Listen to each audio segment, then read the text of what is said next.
Welcome, one and all. This is the Peace Dealer, and welcome to your 44th episode of Peace Talk, where I interview and profile profound spiritualists and just anyone who wants to express themselves.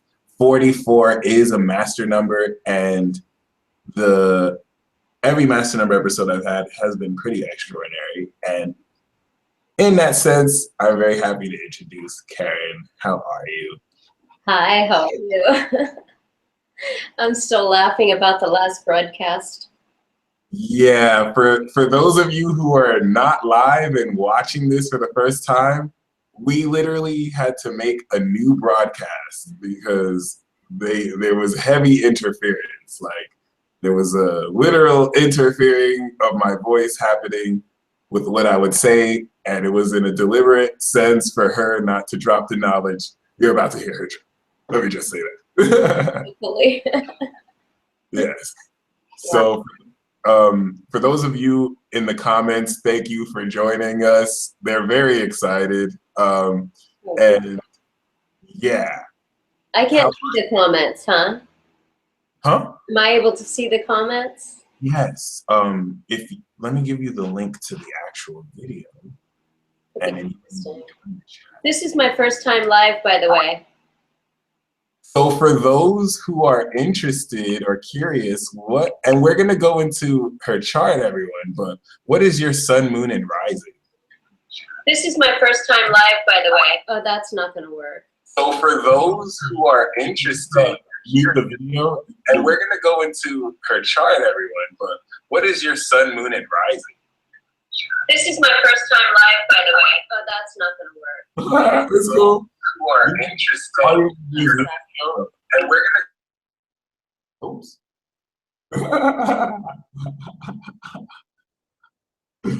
Oh, sorry. We'll be right back. Commercial. No, I'll show you. Sweet sauce. The echo this time was from an adjacent video. So this one we could actually circumvent with no problem. Time was from an adjacent video. So this one we could actually circumvent. Are you there? Yeah. It's crazy because I'm hearing. Hang on a sec. Oh, it's cool. It's cool. Okay. Are we good now? Yeah, we're good. Okay. Woo! That was a sneak peek for those watching live the first time. That was a sneak peek of what happened. Only Definitely the first time it was totally different. Like that one we had to cast away and vanish. Oh gosh. Well, it's nice to be here. we brought that flair of suspense and drama, I see, which is dope. Yeah, how are you? I'd like to say I'm very honored to have you right now. Thank you so much. It's such a pleasure. Again, it's my first time live, so I'm honored to be here on your show. I've been watching you for a long time, and I love what you do. And then I had a reading with you, and I was like, oh my God, I love him. So I am honored to be here, and I love the work that you're doing. I'm really well. I'm really excited. I'm glad we're finally speaking. After like 15, 20 minutes. Yeah. You asked me my sun, moon, and rising. Yes. Capricorn rising, Aquarius sun, and Virgo moon. Nice.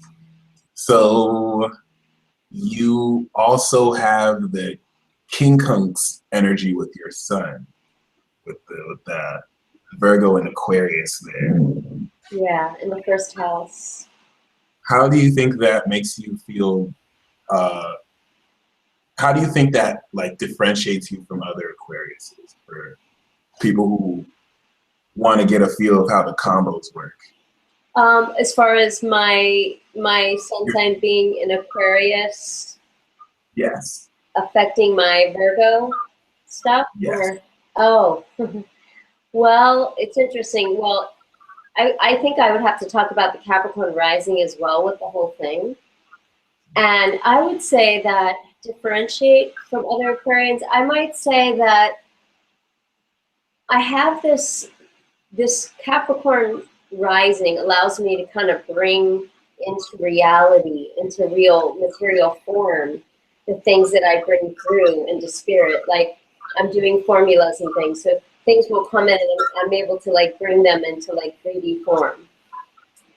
And I would say that my sun sign, it might hinder me a little bit on being as free as some Aquarians. I feel like some Aquarians are just like very free and they don't like, it's all good. And I'm like, wait a minute, there's specifics here. There's like my Virgo moon is in there, like wanting to break it down. And the Capricorn's like, yeah, this is serious. Yes, that's true. Yeah, I love my Aquarius. It's nice. And I do feel fully Aquarius at times.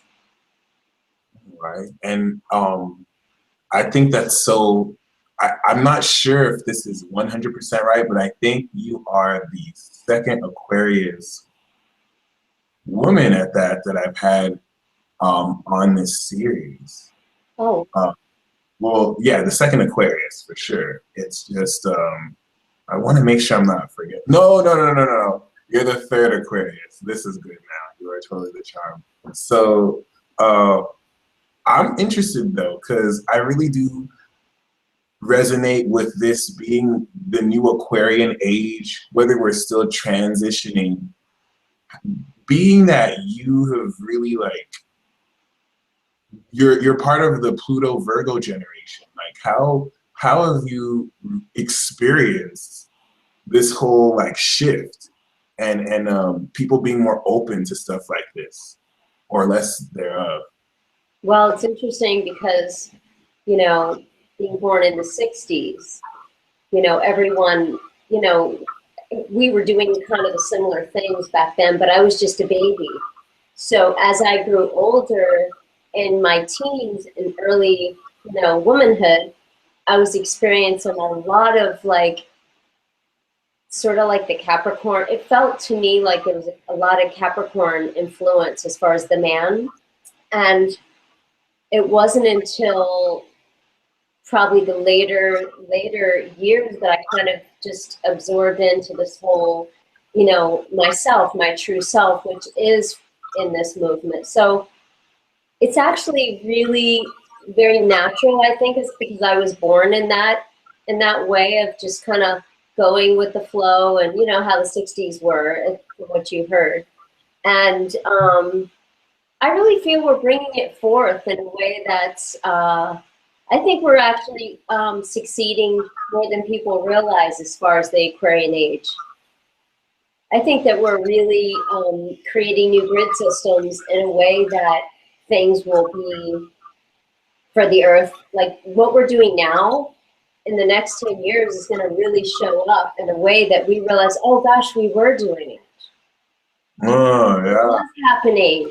But it's so it's the whole grid system changing. So it's doing it so slow and so at the levels that we can't see right now. But all of a sudden it's actually shifting now. I mean, I'm ahead of my time, so I actually can feel the shift. I've felt it for the last 15 years. Wow. Yeah. 15. And I actually began doing more, I actually was a gifted channel by birth. And I remember as a child doing it. So it wasn't until a couple of years ago that I actually started getting into astrology, because it was actually confirming what I was feeling all the time. And that's what got me excited about astrology. I was like, oh, I can define it, I can analyze it, I can figure it out, you know. And I find with me, and I think it has to do with the Aquarians and the Aquarian age and us being forward thinkers, that I feel like we get the energy first, if that makes sense. But I always get the transits and things first. And then I feel like I've got it worked out. By the time everyone's feeling it during the transit, I'm able to help people along with that transit because I've already went through it. Does that make sense to you? It makes perfect sense, because I've always felt that Aquarius and Pisces both represent the ascended mastery of consciousness. And I've always, as a Gemini, like I always come into knowledge or just higher understanding when I'm with these.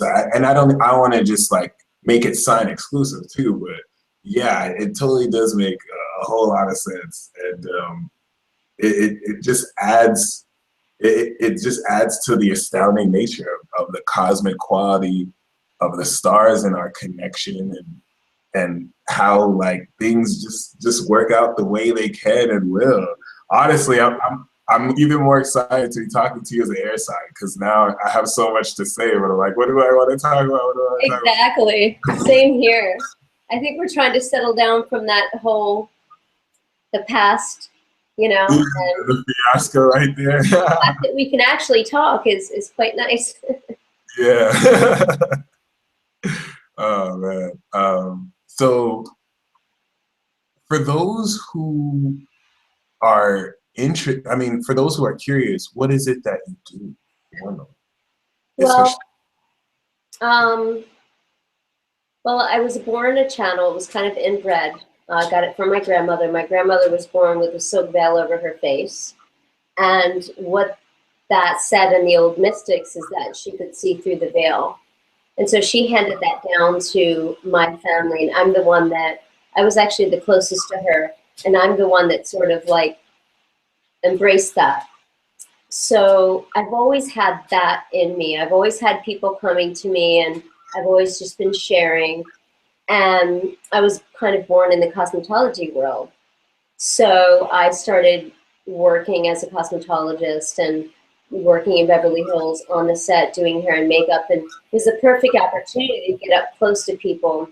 And I realized that I was actually, in person, it's a little bit different when I do channel or guide people. I sort of connect with their third eye, and it's just like it starts flowing from that point. But normally when I'm doing readings, which I do, I actually do a combination with my clients. I teach them inner and outer beauty, and I work with helping hair growth and beauty and helping people understand that from the inside out and the outside. So normally my clients will actually, you know, come to me for the beauty stuff, for the products, the hair products. And then we wind up doing the inside and doing the channeling work too. So it really helps them align their spirit. And I think that's the most important. So I guess you could say that I'm, well, one astrologer that I did a reading with once said that I am she put it like, I am sort of like a surgeon of the soul. So I'm going to feel, she also said that I sing the songs to people. I sing people's songs to them that they had forgotten. So it's really hard for me to actually describe what I do, because it's so much. It's like, it has to do with everything that a person needs when it comes down to creating, like when we worked on creating the grid together, and it's just whatever someone needs, it seems to come. But my job is actually a master beauty consultant and a spiritual channel. Nice. I'm definitely going to be contacting you for the beauty services. That's awesome for sure. Yay. Definitely want to activate my Venus there. Yes, I love that. I'm struggling to put what I'm going to say into words, but at a greater level, I guess. Okay, this is what I was trying to say. I like the interaction between Aquarius and Gemini, because Gemini is at 3D and Aquarius is like 7D maybe. Let's just say 5, or let's say 7. But like, I'm 7. Yeah, let's say, okay, so then we can put Libra at 5. Then. So we have 3, 5, 7, and it's like there's an initial awareness of, it's almost like I could feel that trine of the knowledge to channel more strong in your presence, and then it's putting in higher dimensional facets reiterate. So what my conscious is trying to put into words, but I can't because I don't have the hardware, is, Nikola Tesla said everything is frequencies and vibrations. So Aquarius is going to have like that higher frequency that can now perceive and draw in energies that others can't. So in this expanding dimension, like how do you advise people who aren't so aware of vibrational entities to guard against them? And then how do you deal with, seeing and sensing spirits and frequencies and vibrations? Wow. It's interesting what you said about your channel, because I feel a very strong channel when I'm in your presence of you. Like I'm just waiting for it to explode all the way open. I get that sense every time. But I think I got the question because there was a lot in there, and I feel like the most important part is regarding the energies around and helping people understand how to deal with that as they open up their channels. And I've experienced a lot of different things that way with a lot of different entities and things like that. So my advice is to really just, I usually tell people to just clear your energy every day. And we have the power. What people don't realize is that nothing outside of us has any power over us. And when we begin to realize that, and the fact that we have all this power that we're not acknowledging, maybe we're scared of it, but we have the power to command it to be gone if we want it to be gone, or to share information with us if that's what they're there for. So for me, it's become a real obvious thing where I speak to it. I can feel the vibration of what it is, and if I'm interested, then I begin to communicate. If I'm not, it's just like, be gone, I'm busy. And I think when people understand how simple that is, then they won't have any fear about that. I believe that. I've always been somebody who has dealt with it that way. And then I realized, wow, if I can command like that, imagine the masculine, the way the masculine commands. The power in the masculine being able to command something to the universe is very powerful. And I've gotten messages that I'm here to teach the masculine that. When it's so interesting you say that, because I went through this Jupiter in the 12th before I came an astrologer, and it was an Aquarius man. He used to do, well, he did Palo Mayombe and like Korea, and when he kind of brought me through that chapter, he would tell me, like, when I talk to like Ogun or the gods, like, you have to actually command it. You can't just say it like you're asking. Like, you have to actually project your voice. And I didn't get it at first, but now it makes so much sense. Like, right, because of the energy vibration. Oh. It's either resonating or partially resonating. So the energy as much as any energy or any angel being or anybody that wants to connect with you with that command, especially energetic beings, they really, it's like they're flowy in the wind. If you command partial, they'll go, oh, and then they'll just keep going. But if you command it, they're like, boom, right there. Oh, wow. That's great. Wow. It's energetic. And I think when you talk about the Aquarius, I should go back and say that I think one of the Aquarian's greatest attribute has to do with the Uranus, the energetic ability to pull energy down through our body and utilize it. Yeah, facts. That's very true. Yeah. So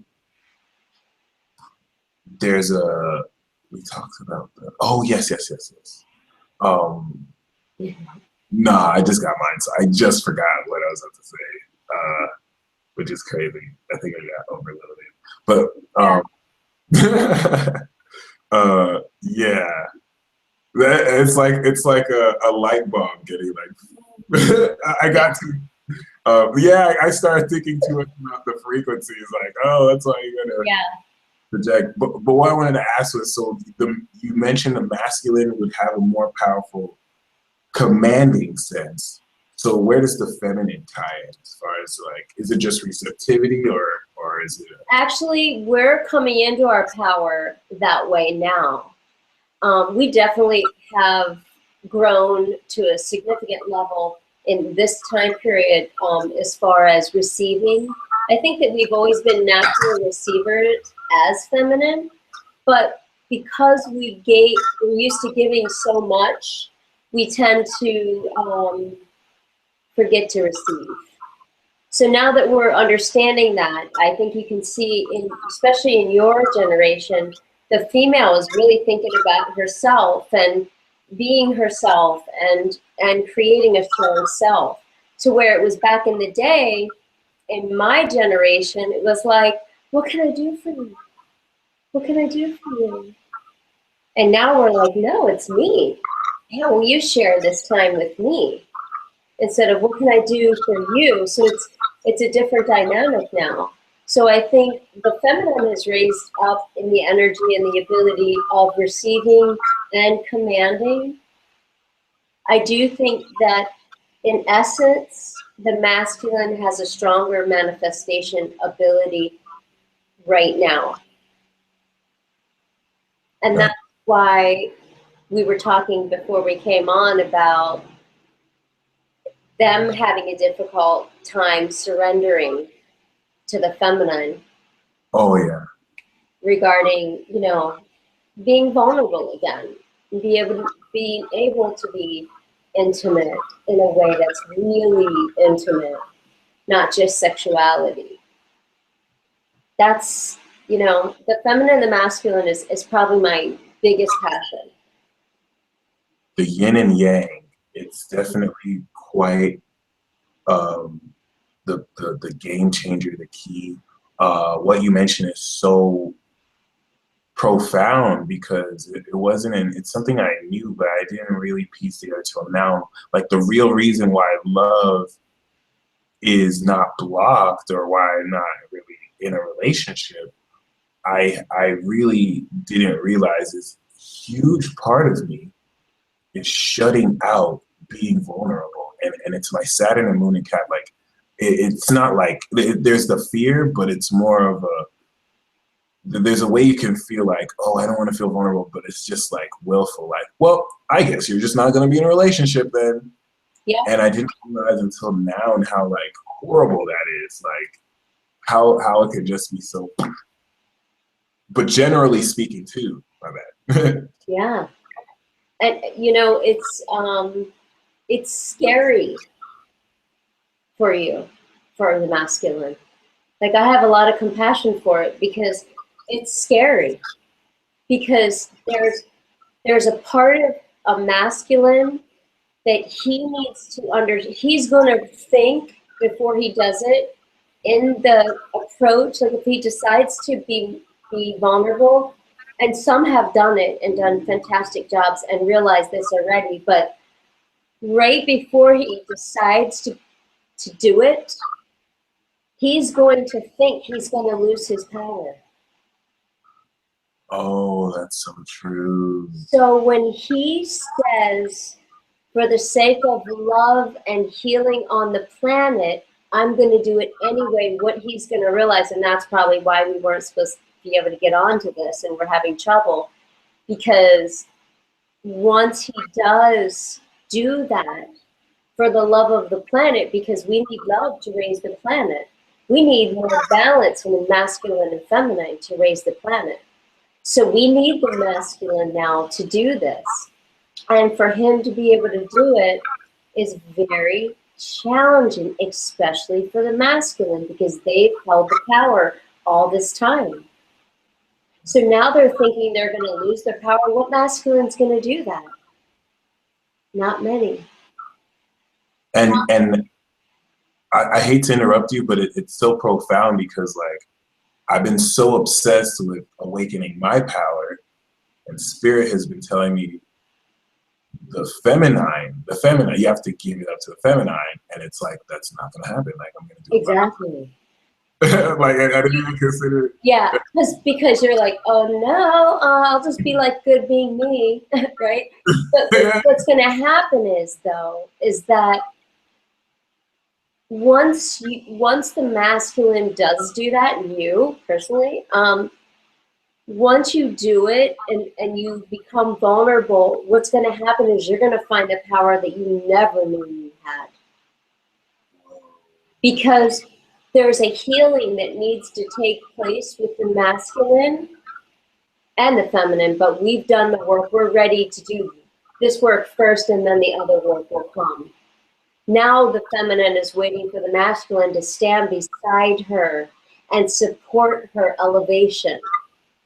For the masculine, I want to say the masculine, and any of the males watching, I'm not sure if there's any males, but do actually realize that when you go to do that, there's going to be a very, well, for everybody it'll be different, but there's going to be a period of time that you will feel this vulnerability.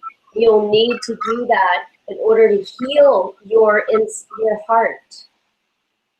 So you can develop and come in tune with your real power, which is your heart's intelligence. And you just accurately broke down and helped me understand the 8th house and the 5th house. Because in order to break through your 8th house, which is trust, you have to be able to vulnerably like surrender. And I never really got surrendered till now. And then I feel the heart's intelligence, 5th house, but even if outside the house system, like that's so deep. It's so And doesn't it make it easier to understand that once you do that for a little while, because I've been called so deeply with masculine coming to me that I've been giving so much healing to the masculine and so much love, because I feel like, gosh, I can't love them all because of it's the child within, it's the heart, it's the walls, it's the shields around the hearts of the protecting that heart that needs to get broken down. And again, once that happens, the real power will take place. And then the male will be able to handle properly standing next to the powerful feminine. And what kind of world will we have then? Will we have all of this going on? You're helping me put into words, I guess, like Capricorn or the feminine has been trying to like tell me, it's nothing new, right? But it's like, it's a resistance. Yes, yes. It's an active resistance. And you know what? I have so much compassion for that. I have so much compassion for the masculine wanting to resist. It's natural to want to resist, especially when you've been the warrior since before time, like the beginning of time, I should say. You've been the protector. You've been the person going out there and protecting and hunting and taking care of the tribe. So you can't be vulnerable. That's what this elevation's about. And it needs to get out there, and people need to understand that this does need to take place.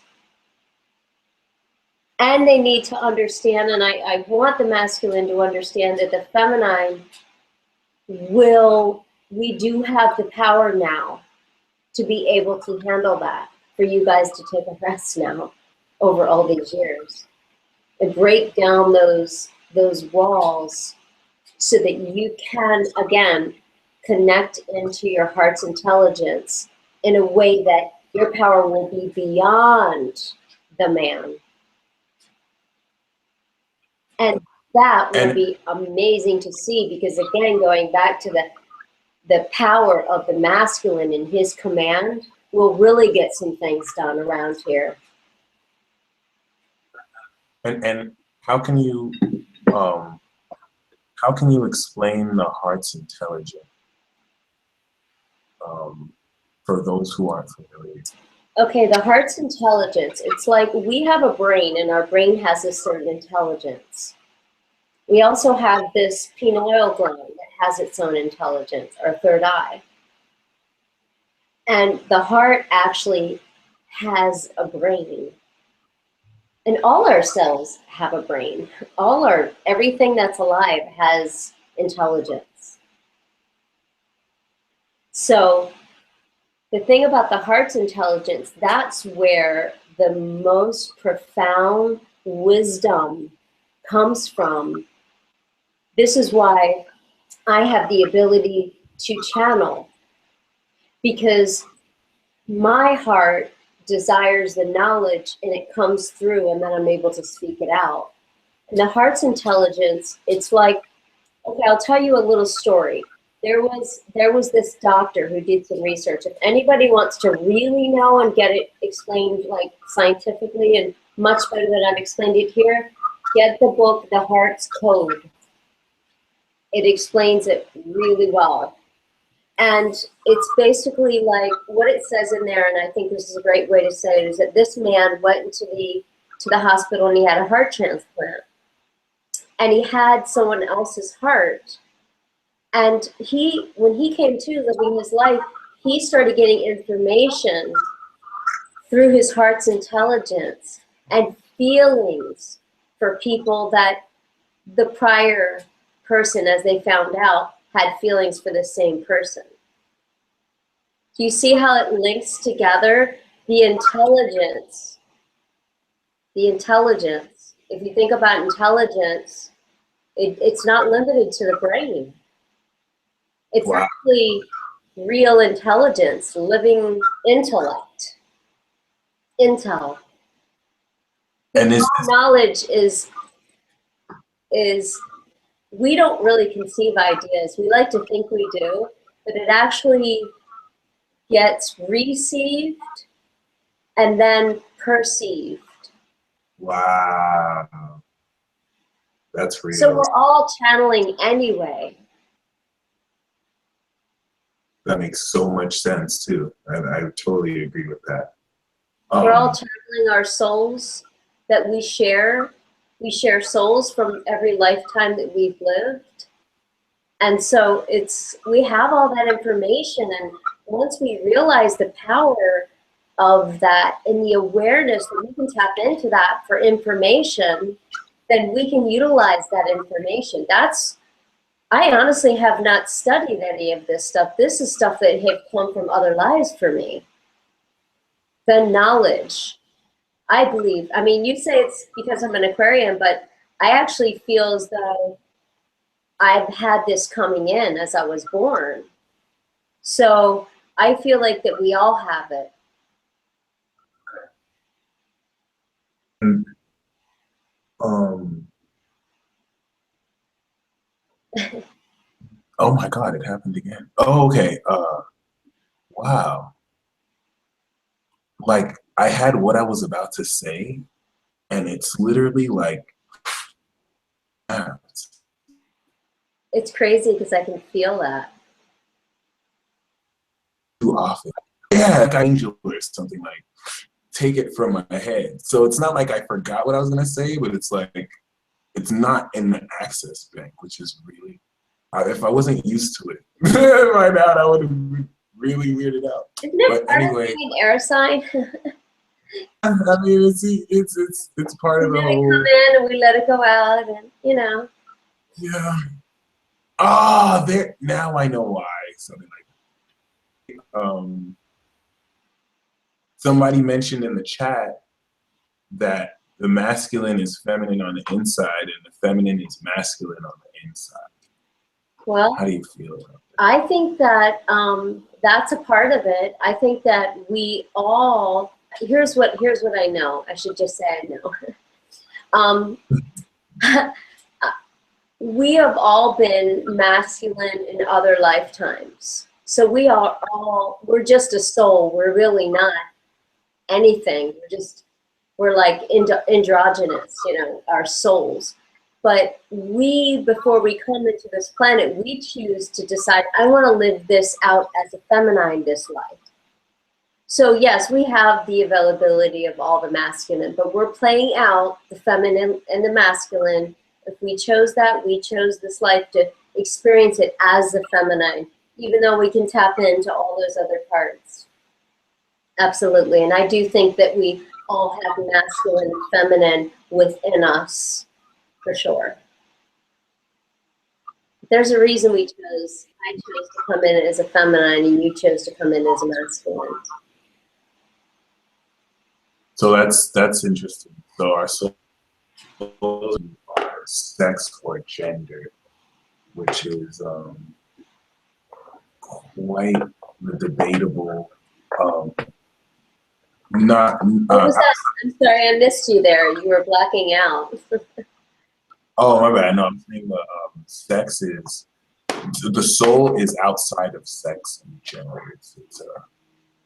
The soul is involved in every part of it. Okay. It's like the smorgasbord. It decided to reincarnate in this body to experience everything that it wants to experience. Nice. Center. You still see me? It got dark here. Yeah, we can still see. All right. So if you don't mind, we're gonna look into your chart a little bit. Sure. Mm-hmm.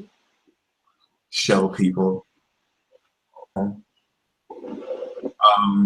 I'm really honored once again to share a chart like yours, because it wasn't until recently I started really understanding at great length the power of the 60s generation. Can you see the chart? I can, yes. Please. All right. Let me make sure. Okay. So yeah, it's down. Oh, is it there? Oh. Oops. Oh no. There we go. My dog won't be a part of this. So yeah, like about people born in the 60s is that a lot of the energy that you have in the outer planets is down trining your natal. And I feel like it's only until now that I'm realizing how profound that is, as far as like what it's even like to have a Neptune trine Neptune. Like I don't know what that'll ever be like until a while from now. And then not only having Neptune that, but Pluto. How would you experience it? How would you describe it?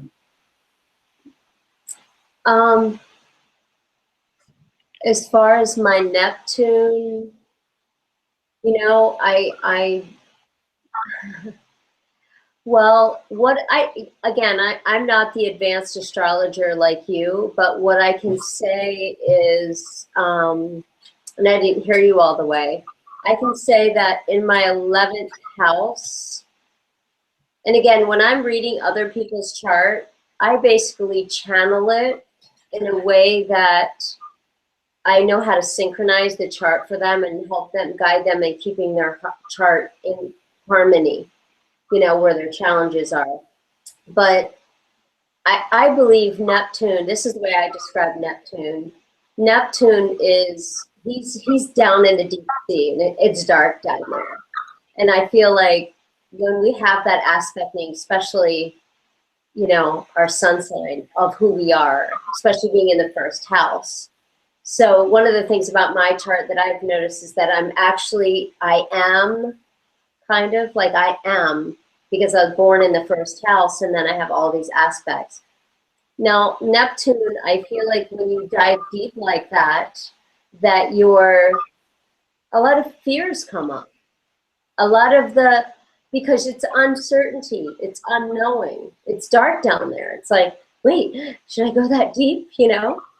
But there's actually something really beautiful about being able to surrender to it. And I'm still working on it, this is for me actually a little bit of a challenge, because I think it keeps me really humble, believe it or not, because I'm always in a sense of an uncertainty. But there's, again, I've learned to surrender to it, to where I can create beauty with it. Because I think Neptune brings a beauty that is undescribable in a way of creativity. So you're able to go down deep and find treasures. Yeah, that's very true. Yeah, I love that analogy. How would you describe it? I mean, as far as visually, from you as an astrologer. Well, definitely would love to borrow on the. I definitely love to borrow on the dynamic, which is made so much more symbolic because you actually have your Neptune in Scorpio, and it's one thing that you have in trine, but it's on your Venus and Chiron. So I personally just see this as the full maturation of one psychic intuition, and it really just lends to. I think it's kind of haunting, really, and not in your case. My mom was born '62, so like she has Pluto and Virgo and Neptune and Scorpio too, and even though she's still like very much so Christian and in that sense, there's a very psychic side to her that I can just sense exists, but she won't show it. And it's not until talking to you, who's more open about this, that I'm now more like, wow, what else are they on? But regardless, like, I'm still astounded, really. I'm geeking over the Pluto and the Neptune. Like a little bit on that. I think it's interesting you brought that up, because I noticed in my generation there were certain people that decided to actually do the work. And from someone who, has done the work, it has been tremendous work because of that generation and the baggage it held. So we had a lot of work to do, the ones that decided to do it. And it was scary to do it. So a lot of our generation decided, nope, I don't want it. I don't want a part of it, because they didn't have that calling or whatever. But I know that I did the work, and it was deep, and it was deep diving, and it was haunting. And it was like, for me, I can say that like I face the truth of all the dynamics, light and dark. So let's see what else. Oh, and then you have and then you have your Uranus with Pluto too, which I saw as extraordinary. It's one of those things that I always knew was there, but when I realized the gravity of it, I was like, wow, like there will never really be another generation with Pluto and Uranus, like especially with the moon there too. That's profound. Like, that's interesting. I didn't see that point before. Thanks for sharing that. Wow. Yeah, and not only that, because the Neptune's also in Scorpio. And I didn't realize how potent that of a Neptune position is. Neptune in Pisces is potent because it's magical, but Neptune in Scorpio to me is like the creme de la creme. Like there will never be intuition that's stronger than that ever. And it's like until it goes back around. And then also having the Virgo energy too. Well, not even just the Virgo energy, just Uranus and then Pluto, like yeah, and the moon. And then the moon, yes. So it's like direct. Feeling everything. Damn, everything. And that's why I've always felt like Pisces moon is very sensitive, but I'm trying to experiment to see if Virgo moon is just as sensitive. in a way that cuts out all the fluff. So they're not feeling as much as Pisces, but they're still, their body is still picking up on. Not sure. That's interesting. Yeah, that's interesting. I think I would describe it as, I think it's in a way it's a little more challenging because as I'm feeling it with the moon in Virgo, I'm analyzing it and breaking it down as it's coming, so I have the awareness of what it was. And I think that most people, like in Pisces just flows with it. They don't need to talk about it. They don't need to do anything. They don't need to even know, which feels so peaceful for me. No, that's that's literally the same as like Gemini and Aquarius, because like Gemini doesn't necessarily have the knowledge, like Aquarius actually knows, but Gemini, we just somehow come into truth without having to know, and then it's like we can make it look like we know, whereas you actually know. I think it's a little different. Yeah, but you guys know. You guys know. You guys are magicians.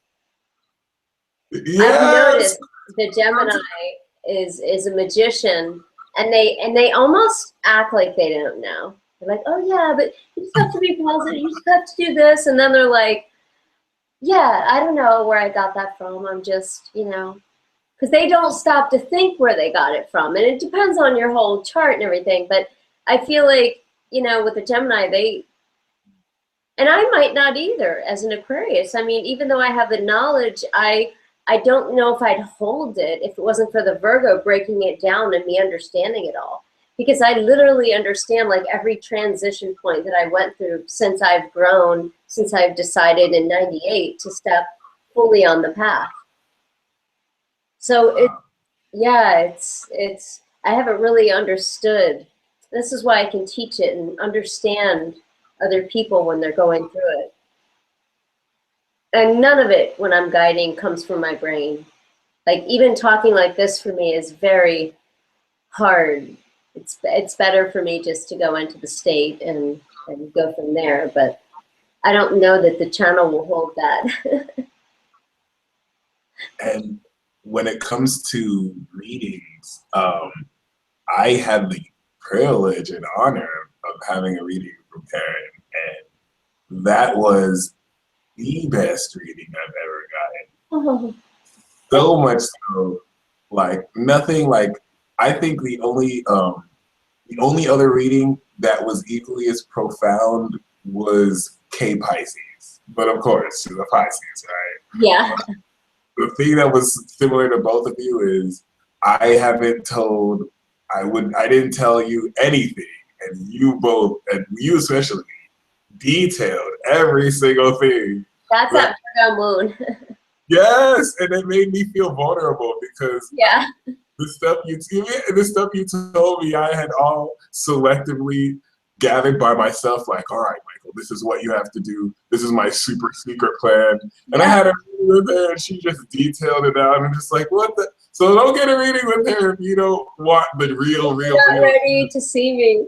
I mean, I've actually told men that I've dated the same thing. I'm just gonna let you know that I can feel everything. So be careful. Be careful what you're thinking, because I had to admit it so they understood what they were dealing with, because then they call me a witch, and things like that when I start to know stuff. So I have to like warn them. Mm-hmm. Yeah, I can only imagine how they felt. That's very interesting. Yeah, that was a very strong reading that we had, actually. It was actually, to be honest, the reading that I did for you was actually your guides and your beings that are around you and where your source of magic comes from is, I mean, I've been doing readings for many years, and I had never felt the way that I felt with the beings coming through me. I'd never felt that feeling, and it did not go away until I went to sleep. And usually I clear it and everything, but it was like when I was channeling for you, I was like upright and I was almost like lifting off the ground. Wow. The whole time. And then when I went off, I was like, I'm ready to come back out, down now. Like, this is none of my business now, you know?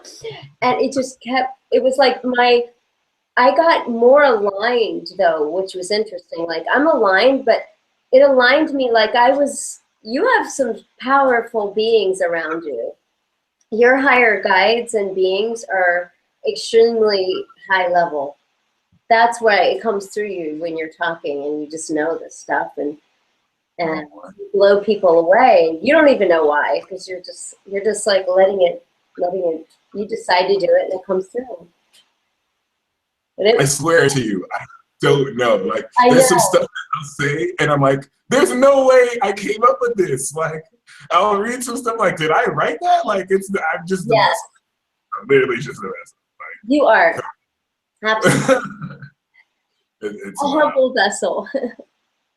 Thank you. Yeah. Yeah, you really are. One thing that I think is, once again, truly profound is you have really helped to restore my faith in Jesus Christ. And I definitely understand why I grew up Christian, and I'm not necessarily, you know, back on the dogmatic, you must worship Jesus or hell, but you've really helped me resolve my doubt with whether he actually existed. And it's really been a block to certain people. I let myself get really left-brained, and, you know, if people would bring up certain religious themes, even archangels, I just wouldn't really take them seriously. But, you know, you having such an interesting of how to perceive this all, could you really explain for the watching, like, what are your, what do you know? Well, what I know, it's interesting because I have children your age, and I noticed, like, my daughter denies the fact that Jesus was here too. And when she did it, I just remember going, I understand. I so understand why this generation is refusing that there was even a Jesus, because it really does need to be dumbed down. Because, and it's great to be aware of it and see it for what it is again, but the way that the story got mixed up and told and used was really, it has turned your generation off to the max, because they used the story of Jesus and added a lot of their own story to control people. And what I know of Jesus, and I have memories of sharing presence with him in a lifetime. What I know is that he was a man, and they make him out to be like the son of God. We are all sons and daughters of God. What's so interesting, and I'm glad that you brought this up, because I've been wanting to share this, and I'll just say it in one sentence and I'll explain. But Jesus was a man who got in tune with his higher self, and apparently chose before he came to the planet that he was going to play that part, as we all do. He tuned in, and I don't know the situation that happened and how he came to light of source, of God energy. I know that his crown was extremely open. I know that it came through the crown chakra, and he became aware of source, and he began to understand, because he was a genius, that everything he did and everything he saw was all one, and it was all God, and it was all source. So what he realized is, when he took part of things that didn't feel full in his heart that he got off and he didn't feel comfortable and he didn't feel connected all the way again. So what I was going to say, the sentence is that Jesus was disciplined.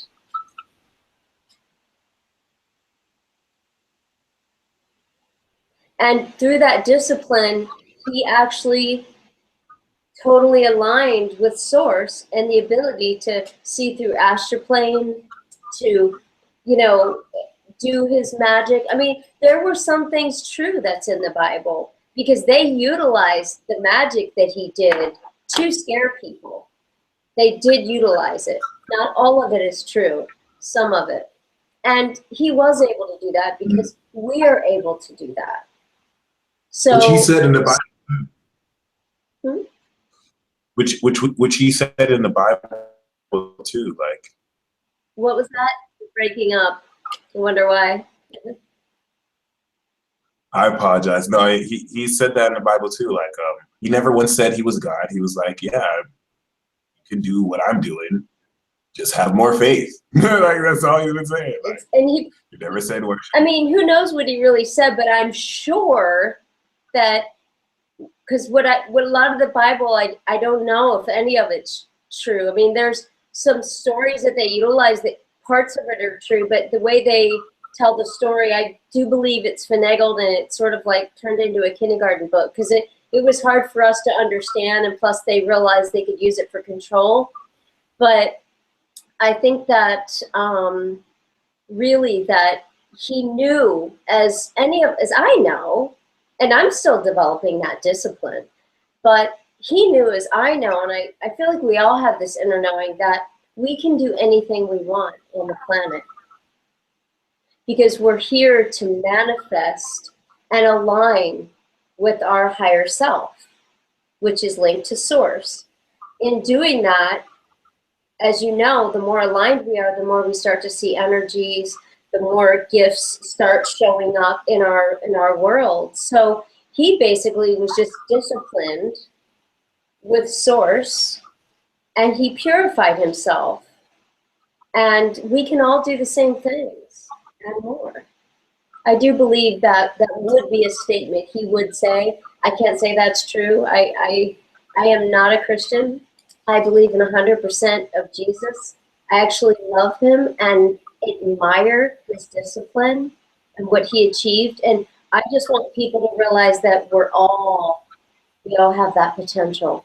And nobody's more powerful than you or anything. It's like it's all available for us.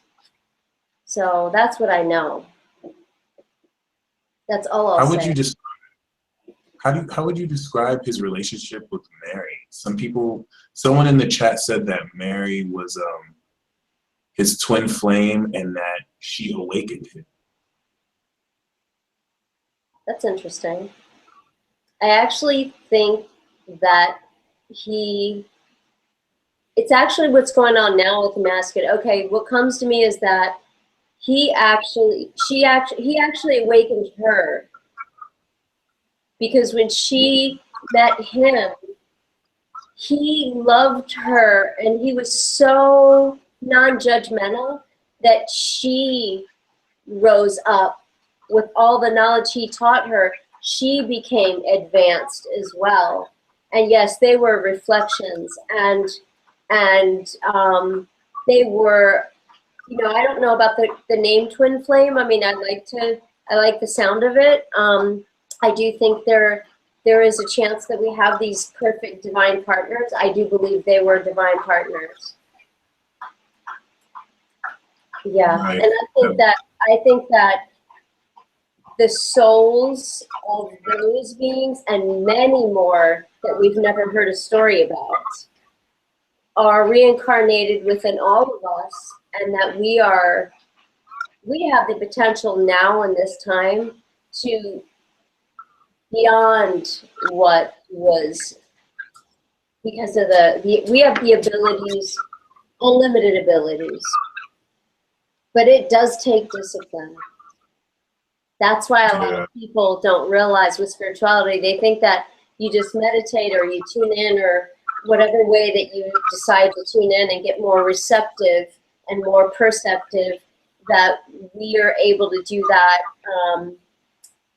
and we can, but there takes discipline to really develop. It's just like an athlete. The more disciplined they are, the better they get, and they become the greatest. So it takes discipline. And I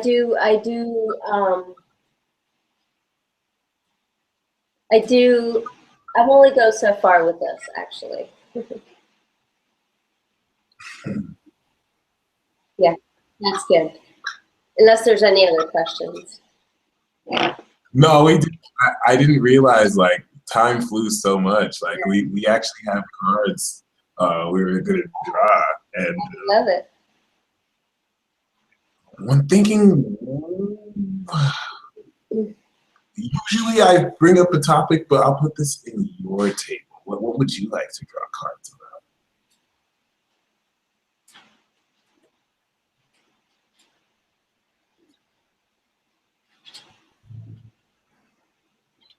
I don't know how much time do you want to do all the signs? And I feel like if we could just do the cards for everybody in general, we could do the signs, but I would like us to pull cards to help us gain the awareness and what we are to do now as far as developing into the power and accepting our power and owning our power and truly embracing our power, because we're all so scared of our power. All right, I like that, but instead, how about we just do like 6 cards each, where you're representing the feminine and 6 where I represent the masculine. Okay. Do you want me to do the tarot? Because then you can read the tarot. I'm not big on the traditional tarot. I'm just channeling. So I'll pull mine and you speak about what you feel it's representing, and I'll go on and add All right. to that. With your other deck? I'll do my tarot cards too, but you're more of the specialist when it comes to tarot. I'll add in, but I'd like you to. Gotcha. Sounds Gentlemen good. first. Oh, word. So the first card, which is everything with harnessing this power in the noun, is the bottom card. I get the Page of Pentacles, and I kind of see this as being mindful.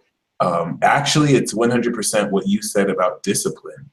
It's being mindful about taking what you're manifesting for yourself, but still being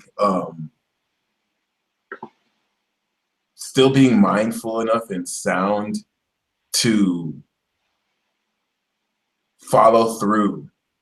Some people in the chat are saying I look nervous. Hell yeah, I'm nervous. this is intense. I'm nervous too.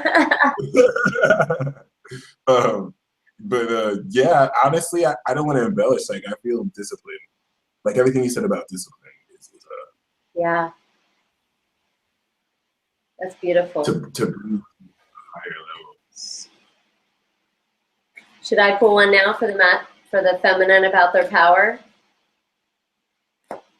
Oh, please. Yes? Yes, please. Okay. Please, go ahead. Still breaking up a little. Okay, for the feminine. Yeah. Regarding the power. How can we harness our power and embrace our power in a way that brings us more ability? Of course. The Queen of Cups. Nice.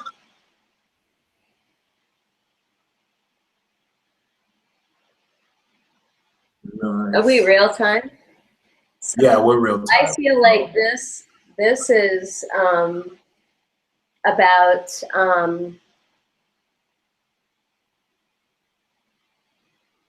I think that once we fully are receiving the emotions and the connection and intimacy with the masculine, then we will feel safe enough and courageous enough to stand fully in our power beside him, as he the king and us the queen. And I feel with the Queen of Cups, it's I've been pulling that so much lately, but in the sense where it's like I can't hide from the Queen of Cups, like how I've been trying to hide the vulnerability. Like she's just there scrying, like, nope, I know how you feel. It's just like, ah. That's why Mike feels a little, you're thinking he feels nervous. It's because I have a lot of emotions for him and for the masculine, and he feels that and knows it. So I think you're like a little uncomfortable.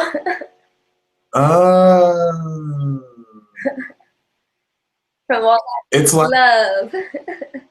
Get prepared, see, Mike. it's really demonic. Like I'm starting to understand the whole Capricorn thing, because like I don't want to call Capricorn demonic, but like Saturn moon, when it feels it, it's like my Gemini is like happy, but my Capricorn's like block, put the shields up, and so I'm We like, can't get anywhere. We can't get anywhere this way. Because the Capricorn, yeah, we're not going to get anywhere. They get in the way. All those emotions, forget about that. We're not going to get anything done. yeah, no, it's like my Gemini tries to laugh it off, like, haha, that's funny. And then my Capricorn's like, no, I'm serious. And this is like, no, this is weird. What's your ascendant again? Taurus. My Taurus is just wanting to like eat the pizza. Oh. Not because I got the 12th house there. So it's like, yeah. I like it. All these people are psychoanalyzing me in the comments. It's like, here we are, are they psychoanalyzing me or you? They're psychoanalyzing me, and it's amazing. I low-key love it, but it's just like, I can't wait to go back and read. Okay. They love you so far, if you've been reading the live chat. Thank you so much. I would love to connect with every one of you. I'm going to have my YouTube channel up. I do have a YouTube channel up, but connect with me. I would love for you guys to connect with me, and I would love to do a reading for you. You can just contact me direct. What was it? So the first card was the page. The second card is the king. So with that discipline, it's like you're not even just like grounding it at the base level, skipping past the knight to the king, because I don't feel like anything with Earth, it cuts corners. Fully maturing, since it's the second card too, utilizing, oh, you know what? I think the page encounters the queen, and then from the experience with the queen becomes, or whether becoming or not, now is the king. And it's like ebbing and flowing in that sense. I feel like the king is coming from, especially if you look at the deck illustrations, the page is showing a coin, and then the Queen of Cups is looking at the way the page is, and now it's starting with the king. So that's kind of interesting. You know what? You know what's so interesting about that? Because what I was getting was that, because as a feminine, and especially a mature feminine, I've been feeling like that the masculine needs to realize that when he shows up, because for me it represents the coins and the pentacles, and this represents the ability to show her that I'm going to support you. I'm going to be here. I'm going to support you, so that they both can rise together in their power. Yes. I'm going to No, that support makes you. And we need to hear that from the masculine because we've been damaged. word. And it's nobody's fault. It's just, okay, so I'll pull for the feminine. It is what it is. We're just kind of going on the same theme about the power, and I think it feels like we're going into like the power and ourselves as well, because it all affects each other, as well as the divine masculine and feminine and how we rise together. And I think that's why so many people are involved. It's so important for the planet. So I'll draw a card on that note after the page. So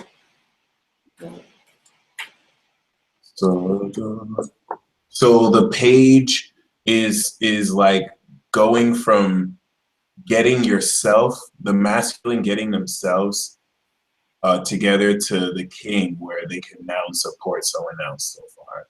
Stand next to them. Yeah. And it's not just financially. Oh, that's real.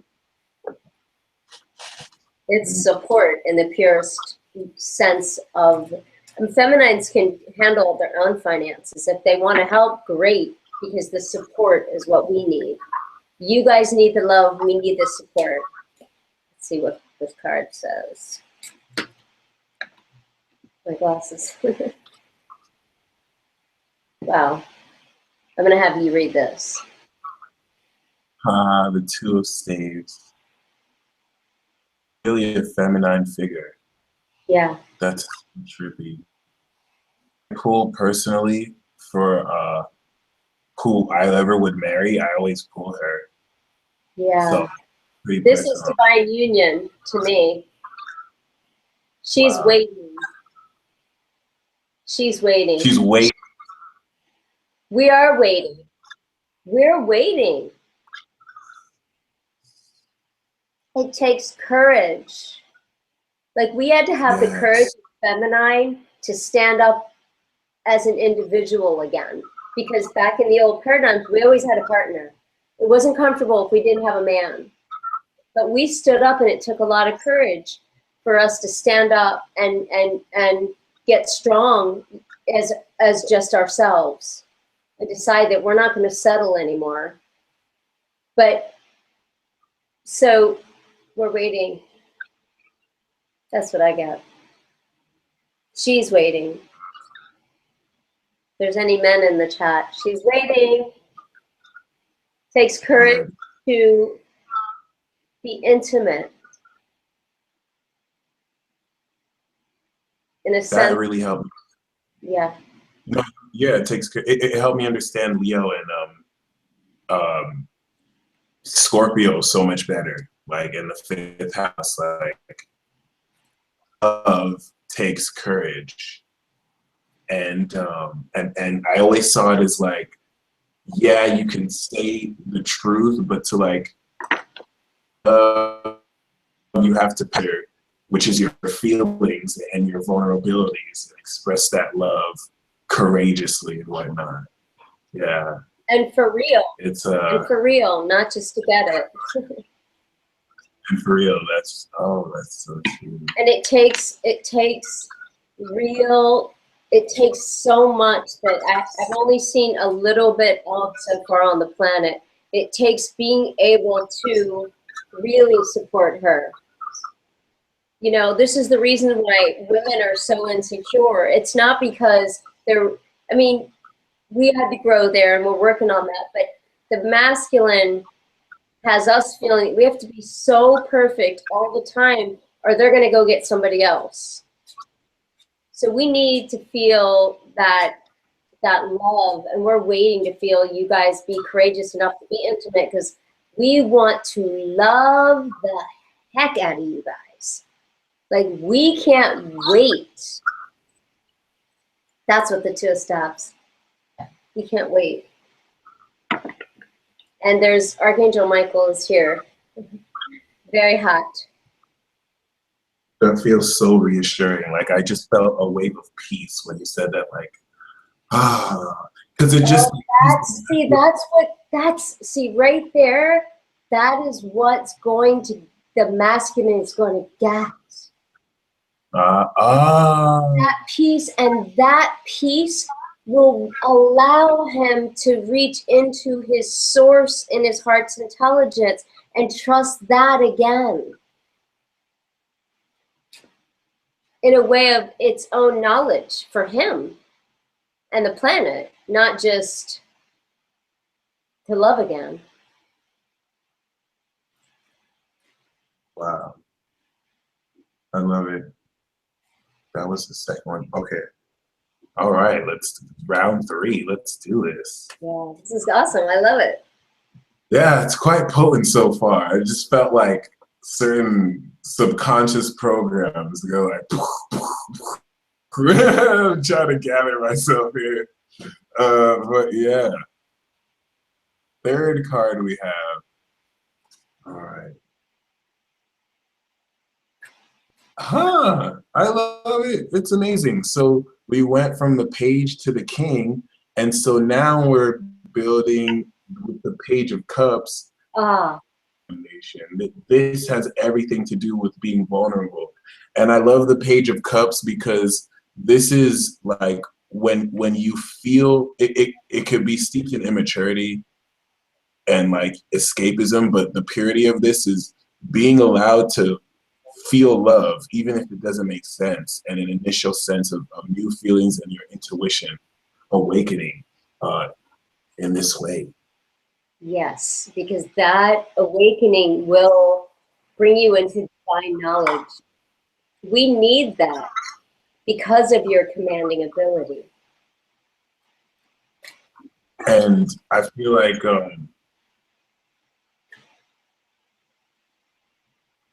this cup, they always say like the fish in that cup, well, there's no fish in there, but it's like truly engaging the imagination. And I'm coming at this like too logically, but yeah, that's that integrating. You can see it, like that's that like integrating from trying not to understand what you're saying and just flowing. And feeling it. And you're very good at that too, believe it or not.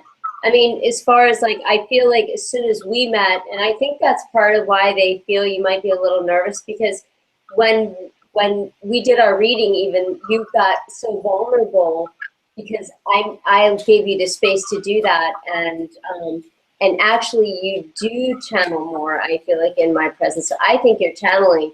I think you're thinking. I think you're perceiving it after it comes. Yeah. Because there's stuff you say that I'm like, that is not really from this planet. I don't know what you like. It's otherworldly coming through. Wow. Yeah. Okay, so for the feminine, the energy is like, whoa, right now. It's that's what I'm feeling then. I'm all like, oh my God. dizzy. Guess what card I pulled? The Star. Star. Wow. Damn. Hopes and dreams. This is everything. The masculine, I can't say this strong enough, but the masculine doing this will give him everything, and everything to her and everything to the world. All will come true. All the hopes and dreams. And I feel like the best part of the Star card is the hope it brings, especially if you've been in a doubting period. It's just like, it's an Aquarius card, so it just like, it's that shining light to just keep you faithful again. Yeah, hopes is a really good way to say that. I mean, hope is, yeah, that makes your heart feel good. I love it. I'm gonna be petty and shout out to Jasmine Hall in the comments. She said Kendrick is her favorite Gemini. Well, after his new album, Kendrick is my favorite Gemini too. If you haven't heard Damn, please listen to it. Kendrick has a Pisces moon. Kanye West, he's just out of this world. I have to listen. You have to send me. It's a different raw and guttural, let's say. But all right. I'm really busy right now. I'm very like I haven't realized how much energy I've been intaking and whatnot, and now I'm realizing I'm like, well, I don't know. Like you said, I'm aware. I feel what you're saying. So you're right. I'm here to confirm you. Because I actually feel that. I feel like it's almost like we're on we've lifted to another like dimension. Yeah. What's going on here? Is this like an Avatar mission or something? So we're at the Page of Swords. This hope and renewal. It's like you're taking the grounding and the emotional vulnerability, and now you're coming into a new understanding of how to communicate. This is cutthroat. Like this page is in pursuit of justice, and this is the card of espionage, which is talking about the pursuit of truth at all costs, which I feel is only profound because we had 2 other pages come up, and it's like, wow. Yeah, I definitely feel that once the hope is restored, the mission can begin. Really begin. Yes. And that is going to need some swords. We are going to need some swords. Let's see what the feminine gets. Right? Yes. I do love the sword play. So the feminine, what will she do once we have the hope? Oh, wow. Oh my God. Sacrifice, Kuan Yin. Nice. That's interesting. And I'm glad this card came up because I would like to speak about it because I have a connection with Kuan Yin, and Kuan Yin is very, very powerful. And sacrifice here does not mean like in the religious way of you have to sacrifice. Sacrifice is more like once that hope is restored and once we're united, she's willing to sacrifice everything for the world and for the mission. Wow. Oh yeah. So it's just like very powerful devotion. Yes. Very, yes. Yes. There's such beautiful love to be experienced. That really helped me understand the 12th house a lot more. Or just love in general, like devotion. Yeah. Period. We need to be safe though. That's why all the safety had to come first. And then him deciding to do the mission now that he's done his healing with her. She knows he's beside her. So now it's like, now she's willing to sacrifice whatever he wants and whatever the world wants and needs. Damn. I felt, as you said that, I felt like that in my heart, like a piercing. Feels like an itch now, but I was like, wow. Yeah, that's your mind. All right, round 5. Yeah. Remind me to tell a secret. Is there any men here in the chat? Yeah, there's a few men. You said that she was waiting. Some had some light bulbs go off, like, oh. Another one said they had 6 waiting, and Okay, well, not sure they're all his divine partner, but perhaps. All right, so the fifth card we have, interestingly enough, is the Two of Swords. Oh, And what I like about this card is like, I see this as you being right in front of your divine partner, but like you're not consciously aware of it. This is the only illustration that shows it like this. Outside of that though, it's like, you know, being indecisive. And I go through this.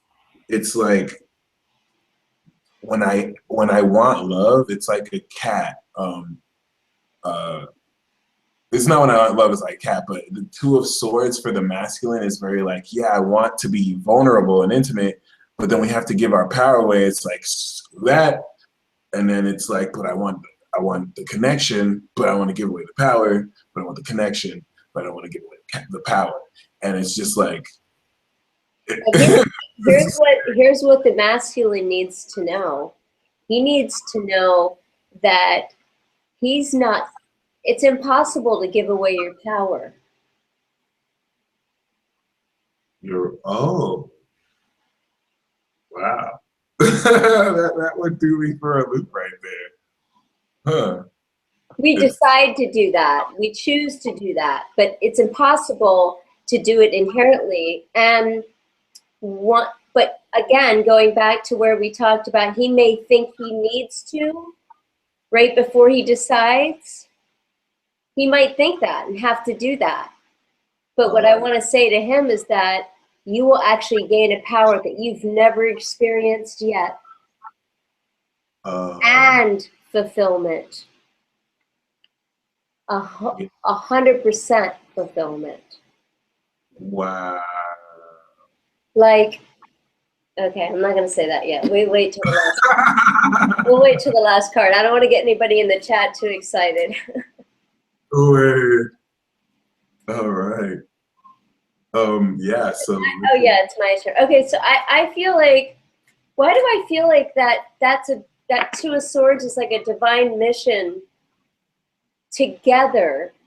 Like, I feel like I read it as like, because of all the other cards, that they're actually going to be together in this mission of taking care of the planet and clearing and cutting away the excess that's no longer needed. And they don't necessarily have to be in the same place at the same time. They don't have to see each other because they are one. Like, it doesn't mean they won't, but like a lot of men especially feel like when they connect with a woman, they have to be with her all the time. The feminine is now getting stronger, and it needs to come into that and understand that if their partner says he has to go away for a month, they need to be strong there. And not like, where are you and any of that. So she has to feel safe in order to do that. But I feel like and this is me channeling it. I don't know, like I said, about tarot traditionally, because I usually just channel everything. But for me, it's like they're doing this mission together, and it is in blind. It's like, it's not like the way that we feel it's going to be. Yeah, that's so true. All the fears that we feel and stuff is not real. It's not really going to be that if we do it the way that we're going to do it. If we do it halfway, that shows up. That's why we're all experiencing it that way.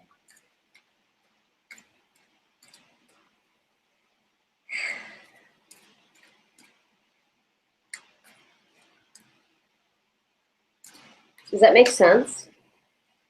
Profound sense. Whoa.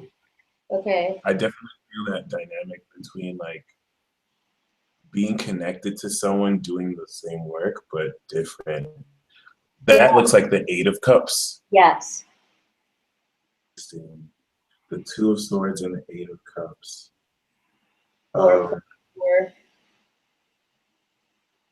The walking away card. Is that what that is? Yeah, I've always seen the Eight of Swords is like Or cups? the Eight of Cups. I'm sorry. Yeah, I've always seen that as like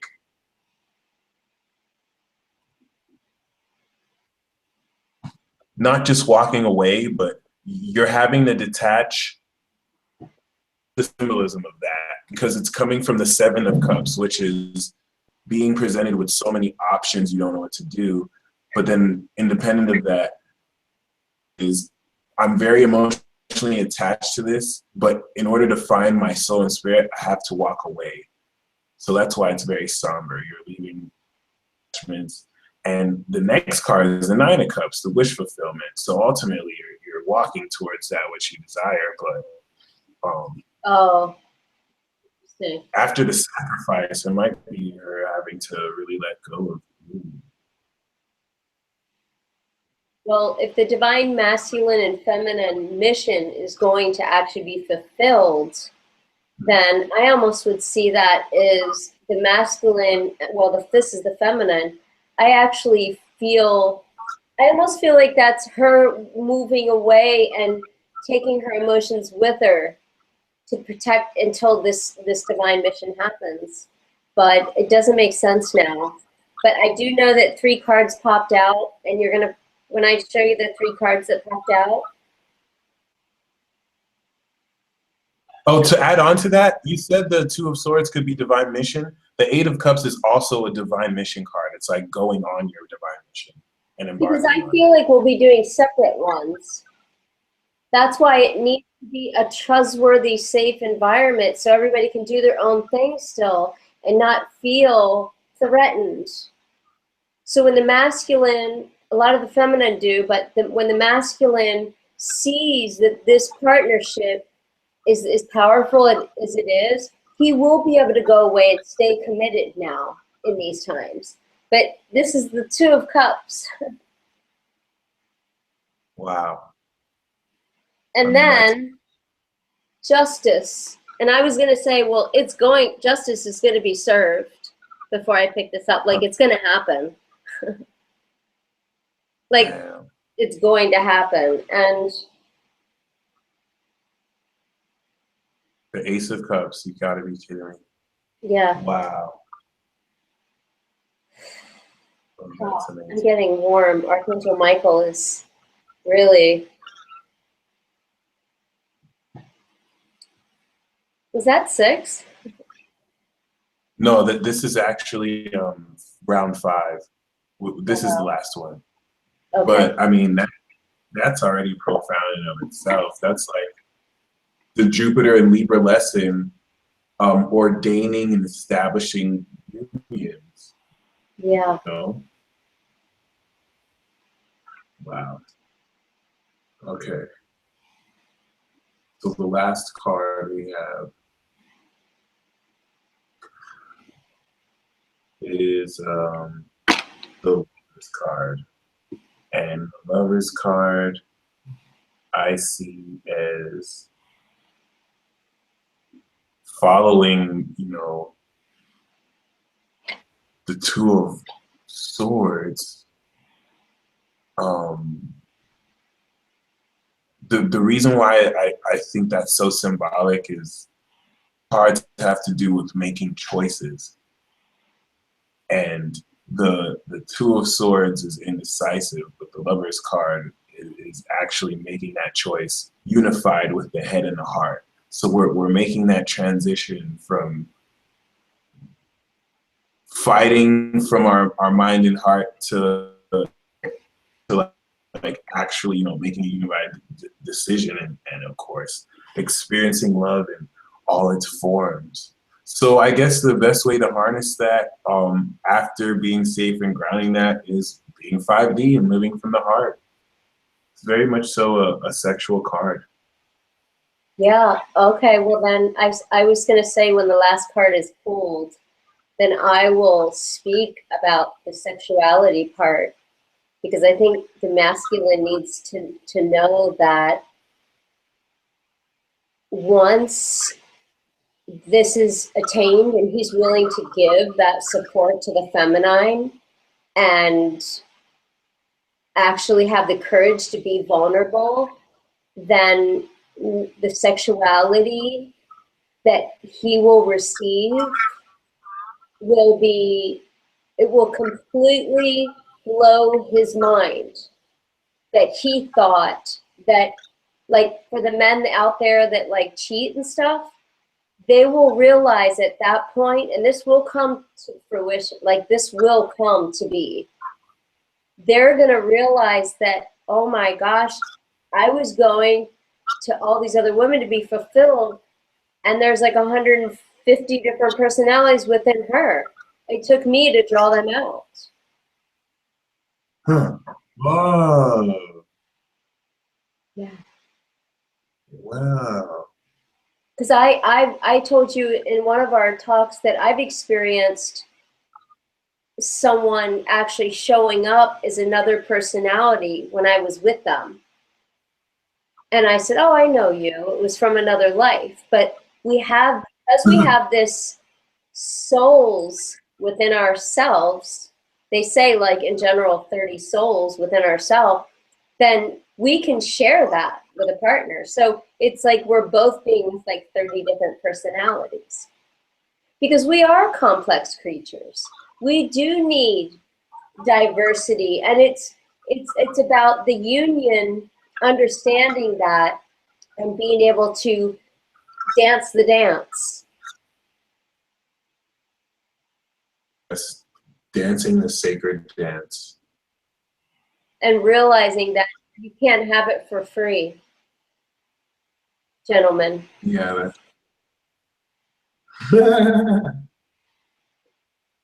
This is true. This is coming from mature feminine, you know? This is knowledge I came in with the understanding of, and I've experienced parts of it. I haven't experienced it fully yet.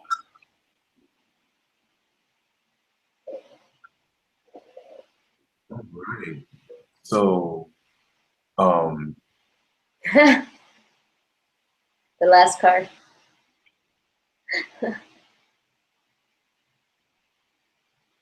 the King of Cups. Didn't we get Queen of Cups first? Yeah, You guys are lagging. we did. Wow. I'll let Well, you go on that. I mean, that's just self-explanatory. I see it as like Exactly.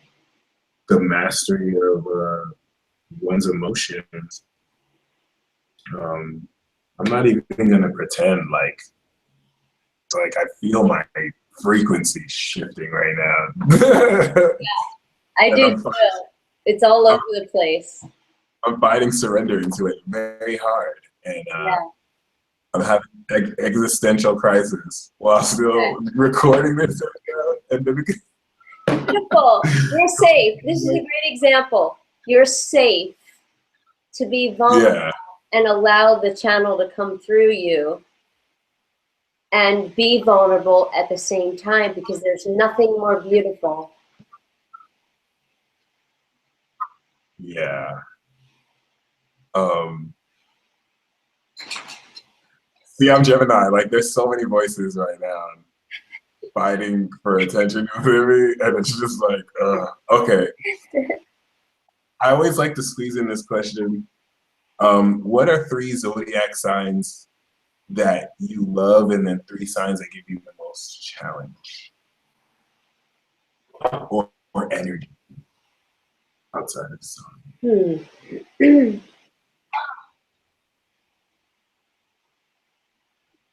Well, I absolutely love fire signs because I need the fire. The fire is good for me. And I feel really ignited in their presence. So I have good experiences with all fire signs.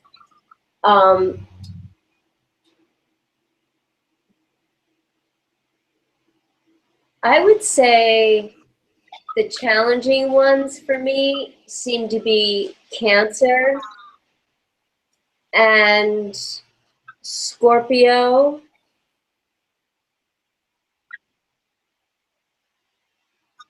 I don't, that's all I feel is Scorpio and Cancer. With Cancer, there's like this, there's always a hiccup in the flow of the vibrations together. It's like, I can't understand it. I don't know what it is yet, but I do feel challenged in their presence. And I feel like Cancer is like so perfect, but they're just like, what are you talking about? And it makes you feel less open to be able to communicate what you are going through, what you feel, because they're like almost masters of the feelings, I feel like. And Scorpio just like kind of does what I do, except for they're like pure Scorpio. So they like knock me off my feet sometimes. Put me my own insecurity. Well. Yeah. Well. Because I've always been into the Scorpio Aquarius, into the Scorpio Aquarius dynamic. And how a little bit of Capricorn. Well, from outside looking in, it looks like sense that all right, an analogy for it is like Scorpio sponsors maybe demons, and then Aquarius sponsors aliens, and so like they're two owners of a corporation, but then maybe the aliens that work for Aquarius have beef with the demons, and then like the owners like Aquarius and Scorpio are like, oh hey, like our tenants are fighting, and I think maybe Scorpio brought it up, and Aquarius was like, well, I don't really care, and then now they kind of have beef, but it's like not real beef because it's not really between them, but they're like going through the conflict. That's kind of how like I seen that. Yeah, that's interesting you say that, because I always feel that the Scorpio will be the one to lash out to at the Aquarian, the one to try to hurt the Aquarian. Yeah. And it's really interesting because I had a really, really close friend. Like I love her. She's a Scorpio, but I just love her. And she got angry and lashed out and decided not to connect with me again. And recently she showed up again, and we're like working it out. So it's funny how you describe that, even on a few of your lives, that Scorpio and Aquarius have beef and they're working it out, because that's exactly what I'm going through in real time. Yeah, and I hate to put Scorpio on blast, but the real reason why they don't like Aquarius is because like almost everyone. Yeah. And then once they sting you, they can you, and then they try and sting Aquarius, even Capricorn, like the greatest. They can sting Capricorn without them knowing sometimes, but then they can't sting Aquarius, and then they get super mad, like, I can't manipulate you. Because they want all the knowledge. They want to be the one that holds the knowledge. Yes, that's part of the challenge, and I feel it literally that there's that challenge. It's like we both know, we're both brilliant. We don't need to like, we each have our niche, you know, and we don't need to like get mad at the other one because they have the answer. That's Scorpio. I think Aquarius is, we know it all, but it's like we love hearing other people's knowing. We're like, really? Oh wow, interesting, you know. But a Scorpio is going to challenge you every time you bring up any kind of knowledge, it seems like. And I hope I'm not offending any Scorpios here. From experience, and not like every sun in Scorpio, but the people who like channel the energy, like and I've always been under the understanding that the only people who truly know, like no one really knows anything except Aquarius. But when you say that, it kind of sounds very normative, and there's a lot of people who really think they know things.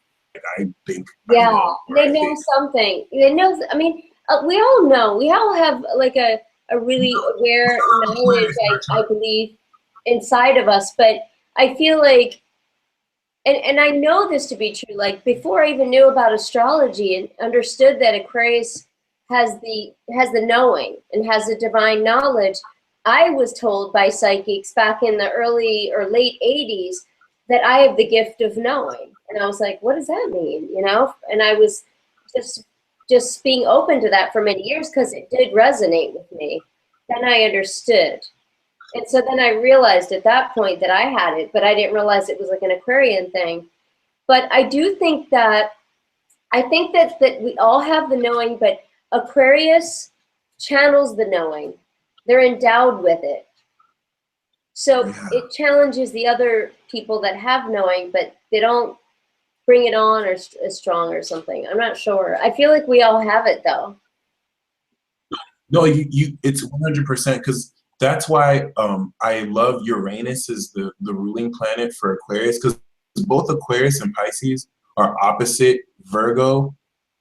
Right? But the difference between Virgo and Aquarius is where Virgo and Capricorn, they have the facts, like they know everything because of the details, but Aquarius, like you said, just channels it and knows it. It's from that Venus. Yeah. It comes from the energy. It's like it endows us. It's endowed in. And Pisces, isn't Pisces is the knowledge?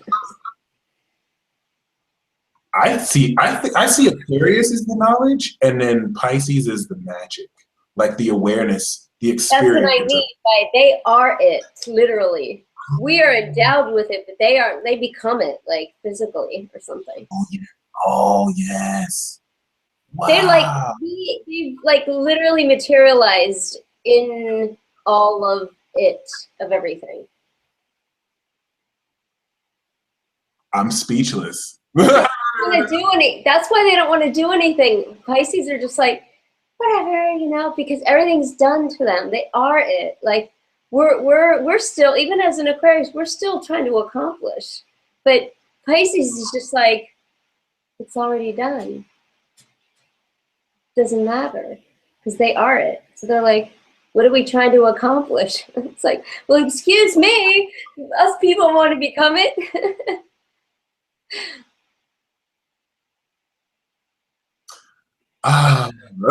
Like this is why I make fun of them so much. But it is what it is. I can't be hard and project my jealousy. I hate to cut this short because I could talk to you for another 2 hours, honestly. Oh my goodness. This wasn't short. I'm ready. To close, first of all, could you let people know how they can contact you and what services you offer, how they can, and then also what is the final word you have for people who are spiritualists and are wanting to embark on a spiritual path? First of all, you can contact me direct in email. It's kpurebeauty247@gmail.com. I believe it's below in the link here. And you can go to my website for the physical products or to email me. I am working on my other website for my spiritual, the channeling and things. But you can contact me direct in email for a reading. And you could add me on Facebook and Instagram too. Feel free to do that. My Instagram is Karen_Crony, and then my Facebook page is Karen Crony. The last word, let's see.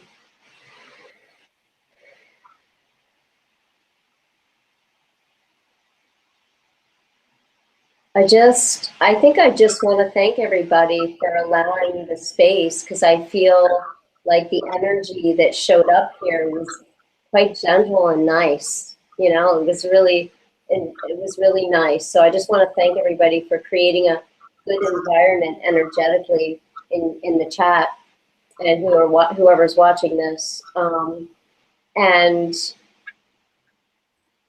I think that the most important thing that we as people and humans and ascended masters and beings can know is that everything we do every day down to the way that we close a lid, becomes us.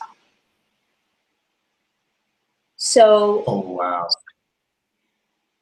So if we just understand upon waking, if we just embrace life as an opportunity to become whatever we want to become, and realize that every decision we make or every action we take is the creation of that.